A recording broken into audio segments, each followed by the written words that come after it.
This is a podcast by the Strait Times.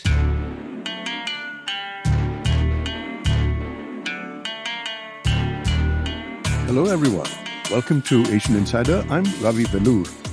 My guest today is the Chicago-based writer and broadcaster Mayank Chaya, and our subject is the Dalai Lama, who turned 90 years old on July 6th. Mayank wrote the authorized biography of the Dalai Lama and also happens to be someone I've known for a long time and privileged to call a friend. Mayank, welcome to Asian Insider. Thank you so much, Ravi. Always a pleasure to be with you. Mayank, His Holiness just turned 90 years old. As one reflects on his life, what would you say are the high points and the low points of his life? One has to bear in mind that he's 90 years old and has seen a lot of life. So there are a lot of high points and low points, but I would focus on a few for our listeners' benefit. I would start with 1937. That would be his first high point when he was just 2 years old. And as Lamo Dondup, that was his birth name, he was recognized as the reincarnation of the previous 13th Lama, Thupsen Gyatso. Born in a modest farming family in a small hamlet located in Daxter, Amdo in northeastern Tibet. That recognition essentially determined the trajectory and direction of the rest of his life, what we see now. So that would be, to my mind, his first high point. And interestingly, he wouldn't even be aware of what happened, except that he knew that he was from a previous life, if you believe in that sort of thing. Then I would jump to March of 1959, when he was 24 years old, which was, I would call both a high point as well as a very low point in his life. To be precise, on March 17, 1959, in the frozen dark night in Lhasa, the capital of Tibet, he slipped out of the main gate of the noble Inca palace, disguised in sort of a soldier's uniform, a chuba as they call it. And that set him off on a 14-day harrowing journey by foot and horseback all the way to India, along with some immediate family members and some officials.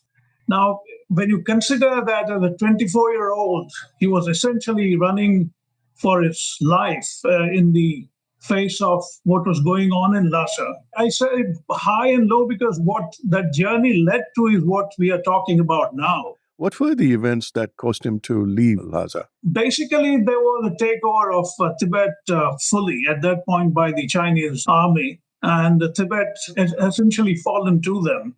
And there were credible reports of possible threats to his life. Mm-hmm. So I think that was a pretty low point for a young man who had to bear such enormous responsibility as the chosen Dalai Lama. But at the same time, like I pointed out, the journey really set him off on something that became the Dalai Lama as we know it now.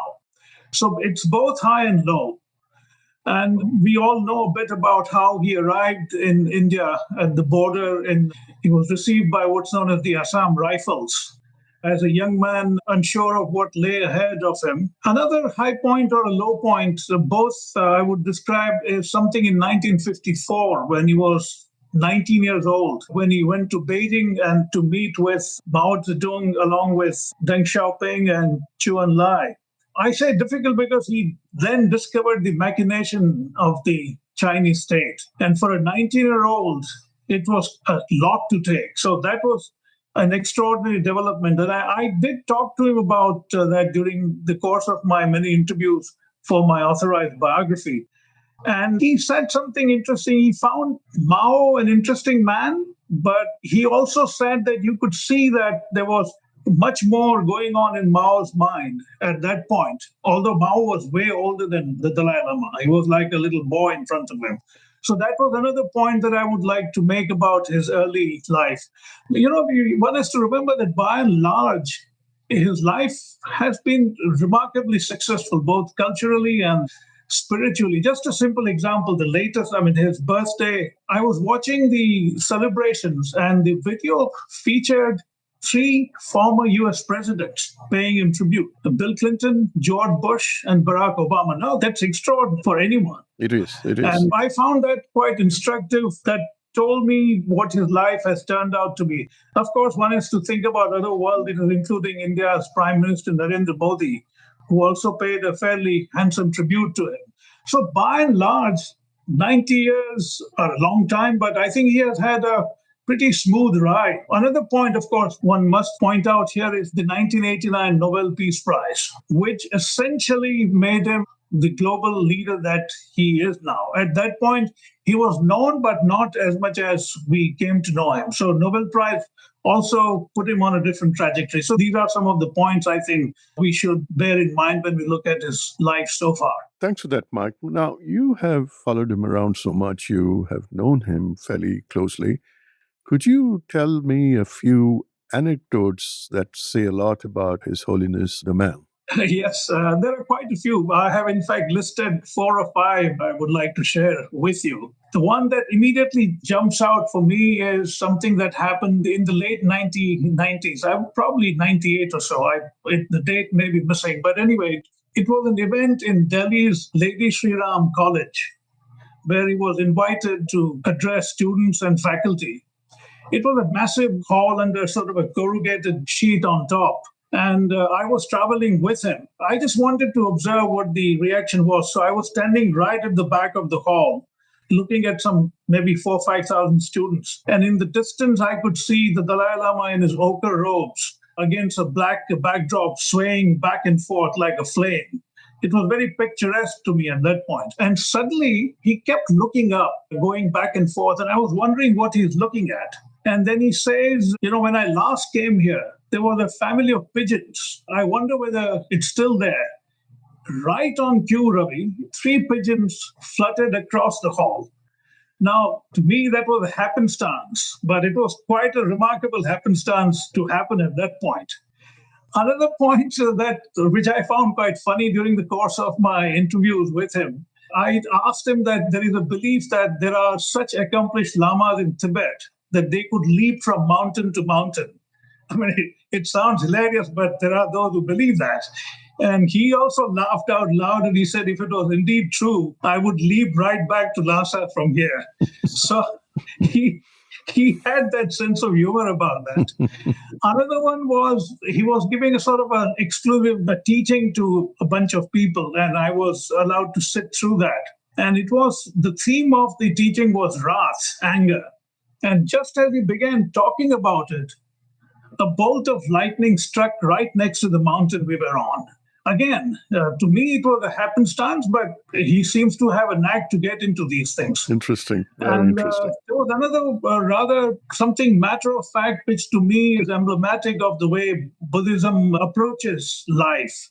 There was an old gentleman who had come for his audience. Apparently, he knew the Dalai Lama very well, and Dalai Lama knew him very well. So they greeted each other quite warmly. And then Dalai Lama asked him how he was. And the old man said, I'm not well at all. I may not last much. The Dalai Lama said so matter-of-factly and yet so warmly, he says, essentially, pass away peacefully. I mean, to say to an older man, and the old man instantly knew what he meant. There was such an equation. He was a Buddhist. The Dalai Lama, of course, is a Buddhist. And they understood that one has to be rational about acceptance. These yes, matters. absolutely. Yeah. Yeah, remarkable. Mike, that's been a wonderful anecdote. Can I just pick up on the second anecdote where His Holiness spoke about jumping from mountain to mountain and saying if that were possible, he'd be back in Lhasa. Now, the Dalai Lama came to India in 1959, and now we are in 2025, and that's 66 years ago. So he's really lived his life outside Tibet for most of his life. Now, how Tibetan is he really if he's not been able to live in his home for so long? I think his heart is very much there. During my interview in 2010, at the end of it, he joked about it. He said, next time when you come, we'll travel back together to do part 2 of the book. But at the same time, I must point out, Ravi, that I've written about it quite a bit, that essentially he has outgrown that cause. He has become much larger than that. Although Tibet remains a central theme of his entire existence even now, but he has expanded so much beyond that realm. And that's one of the reasons why he positions himself sort of as a relentless advocate of compassion in the world. He constantly talks about the need for the world to be compassionate. Tibet, of course, like I said, it remains central to his life, but he's also conscious of the fact that he has grown much bigger than Tibet, what he was when he first arrived in India, the 24-year-old. Interesting. Mike, the words you used were Chinese machinations against Tibet or the Dalai Lama back in 1954 when His Holiness went to call on Chairman Mao and Chou Enlai and Deng Xiaoping. Now, there is a political side to His Holiness, and the Chinese are very suspicious of him. They called him a splittist and some other names. But surely he's more than a religious figure. He's a supreme politician as well.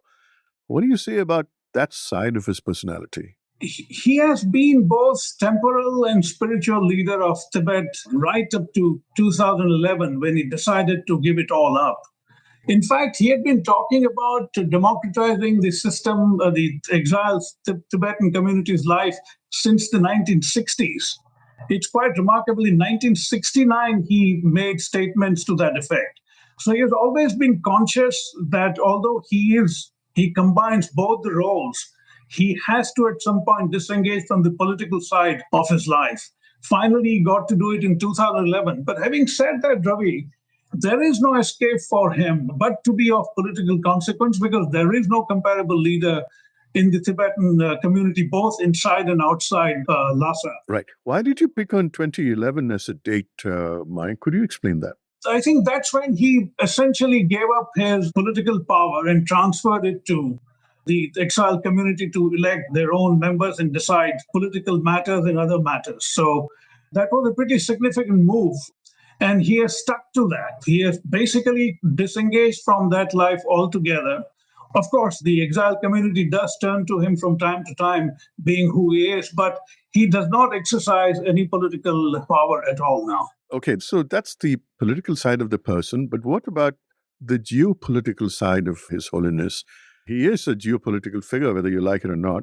And then, can I just ask you about what you just said, that he has transcended Tibet and Buddhism and now he stands for much larger values on earth. Has he spoken on issues like what's going on in Ukraine or in Gaza, for instance?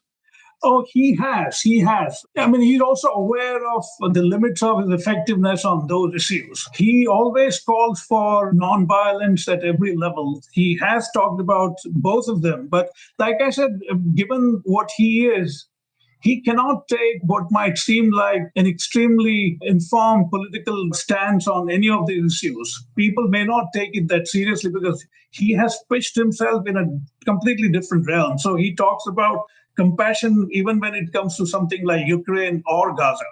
And I think in his mind, it carries far more weight than if he were to go into the history of what's going on. And I think he has consciously avoided being very specific or nitty-gritty about that. Interesting. How about India, which has been his host since 1959, all these years, 66 years? It's a very tricky thing for India to both host him, especially when the Chinese are so sensitive about his presence there. How has that relationship developed over the years, Mike? India's position, although remarkable in terms of having hosted him for this long, has always been rather nebulous, somewhat ambiguous. I was reading up what Pandit Jawaharlal Nehru, India's first prime minister, said when he arrived. He said the Dalai Lama had to undertake a very big and difficult journey, and the circumstances of the journey were so painful to the Dalai Lama. So it's only proper that the Dalai Lama should get an opportunity in a peaceful atmosphere to consult his colleagues on the ups and downs in Tibet and get over the mental strain. Now, Nehru was always very circumspect when it came to dealing with China. So although he definitely welcomed the Dalai Lama with great warmth, he did not go beyond that much in terms of upsetting Beijing. I think since then, India's approach has pretty much been along similar lines. We have tried not to upset the apple cart too much. And ironically, this government, the current Modi government, and especially his Bharatiya Janata Party, have been extremely critical of Nehru when it comes to China. Ironically, since 2014, despite proclamations of very muscular policy on China, it's very reminiscent of what Nehru did. It was refreshing to hear someone like India's Parliamentary Affairs Minister, Kiran Rijiju, who said the issue of the succession of the Dalai Lama has to be decided by the Dalai Lama. which was a remarkable statement. But then he went on to clarify later that he was talking as a devotee because India's Ministry of External Affairs took the position that we do not comment on religious matters. So again, we are back to ambiguous circumspection approach that India has always had. Somehow we are not able to leverage the presence of the Dalai Lama vis-a-vis China for whatever reasons. I'm baffled, but I've not been able to completely figure that one out. Interesting. Mike, what about the country you're in? You just mentioned that three American presidents, Clinton, Bush, and Obama, sent greetings on his 90th birthday. What about the Trump administration? What is their attitude to His Holiness? Trump 2.0 is engaged in a tariff war with China. So its entire focus right now is that Tibet does not figure anywhere in the current tenure. But I think I must point out that in his first term, President Trump had signed into a law what's known as the Reciprocal Access to Tibet Act in 2018 that denies Chinese government officials access to the US if they are responsible for creating or implementing restrictions on American government officials, journalists, independent observers, and tourists seeking access to Tibet. So to that extent, in his first term, he did respond. But right now, I think Tibet does not figure at all in his calculus, given the tariffs tension that are going on. Is that so? Okay. Mike, some people would say in China's defense that Tibet's Lama Buddhism kept Tibetans in poverty and that the PRC has significantly lifted living standards. Is that not a valid observation? It is a valid point, and I think I wouldn't be surprised if the Dalai Lama himself would recognize in a limited sense. But their argument is that in the process, you basically Sinized Tibetan life to the extent that we are losing our culture, our language, our traditions, everything. Basically, the Han Chinese population has muscled out the local Tibetans in Lhasa. So I think I read somewhere it was 200,000 to 100,000, something to that of that order. But more importantly, I think what the Dalai Lama has been worried about is the systematic elimination of Tibetan traditions, right from its language to other cultural tradition, and they're really worried about that. And that's why in the exile community, they have done everything in their power to ensure that people do not forget centuries, millennia old traditions. Mike, now at 90 years old, surely His Holiness has fewer years ahead of him than he has had in the past. Now he says he might live to be 130 years old. What did you make of that statement? Well, I take it in some jest. I mean, although at age 75, when I interviewed him, he did say that he was going to live for a long time. Now, long time did not mean several decades, but we are here 15 years hence. He's 90 and he's very much around. Again, I was reading up and I found that the oldest person on record was a French woman who died in August 1997. She lived up to 122 years and 164 days. She was born in 1875.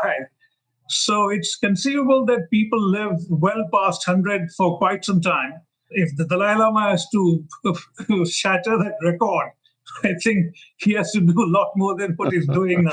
What happens after he's gone?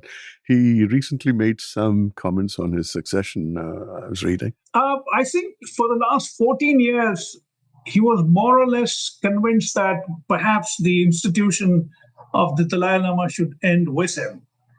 But gradually, in fact, like I said, again in 2010, during my interview, he had talked about that. And he made a pretty funny crack at China. He said, on the one hand, Beijing calls me a demon. On the other, they want reincarnation. So why would they want a demon to reincarnate? I don't understand that. I thought that was quite funny. But jokes aside, I think he consulted with a lot of stakeholders in the last few years about what the direction of succession should be. And now he is genuinely convinced that the centuries-old tradition of choosing a reincarnation after his death has to continue. In a sense, he is reclaiming future history and setting up perhaps a long-term conflict between the institution of the Dalai Lama and Beijing. And obviously, the Beijing is extremely upset at that. But like he pointed out again in 2010, it is entirely conceivable that at some point there will be two Dalai Lamas, and that will complicate the matters. But I think Tibetans generally would prefer the one chosen by him. A final question, Mike, and this has been a very interesting chat. His Holiness did get some negative publicity 2 years ago over some prank with a young boy. What did you make of it? I think that was a rather awkward thing. First of all, I do not for a second think that it was what people thought it was. He's a playful man, and I've seen him doing things like pulling people's beards, and that's him. Now, this may have seemed rather odd that he had that connection with that boy. And I think they explained it saying that it's part of Tibetan culture. For instance, in Tibet, they used to believe that you stick your tongue out to show that your tongue is not forked. That means you're not an evil person. Now, these are some of the traditions which may seem rather bizarre in the Western mind. But you might note that even the boy's mother said that we didn't think there was anything wrong with what he did. And for a brief while, there was some kerfuffle, but I think it's no longer an issue. It never was a major issue even then, but now I don't think it really did anything to significantly damage his standing. Mike Chaya, thank you so much for coming on Asian Insider. Thank you. It was a great pleasure, Ravi. Thank you for your invitation. And that's a wrap for Asian Insider. I'm Ravi Velloor. This podcast was produced and edited by Faiz Hassani. Don't forget to share this podcast with your friends and family. If you'd like to read my articles, we have links in our podcast show notes below. Send your feedback to podcast@sph.com.sg. Find us on Apple Podcasts, Spotify, or within our Straits Times app. Thanks for listening.